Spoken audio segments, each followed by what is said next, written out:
നീ ഉറപ്പിക്കേണ്ട ഒരു കാര്യമുണ്ട്. നീ മരണപ്പെട്ടാൽ ലോകം നിനക്ക് വേണ്ടി ദുഃഖിക്കുകയില്ല. ലോകത്തിന്റെ ചലനങ്ങൾ തുടർന്നുകൊണ്ടേയിരിക്കും. നിന്റെ ജോലി അത് മറ്റൊരാൾ ഏറ്റെടുക്കും. നിന്റെ ധനം അത് നിന്റെ അനന്തരാവകാശികളിലേക്ക് നീങ്ങും.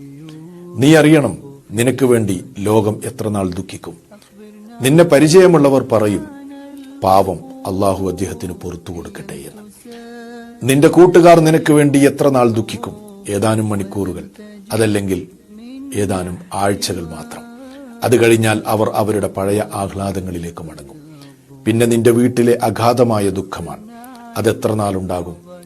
ഒരാഴ്ച, രണ്ടാഴ്ച, ഒരു മാസം, ഏറി വന്നാൽ 2 വർഷങ്ങൾ.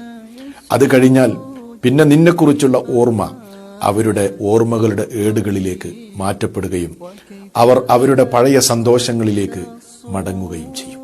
ഇതോടെ ജനങ്ങൾക്കിടയിൽ നിന്റെ ജീവിതത്തിന്റെ സ്റ്റോറി അവസാനിക്കുകയാണ്.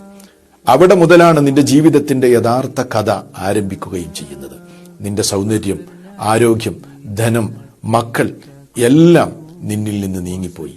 നിന്റെ വീടും ഇണയും നിന്നെ വിട്ടുപിരിഞ്ഞു. പിന്നെ നിന്റെ കൂടെ ബാക്കിയുള്ളത് നിന്റെ പ്രവർത്തനങ്ങൾ മാത്രം.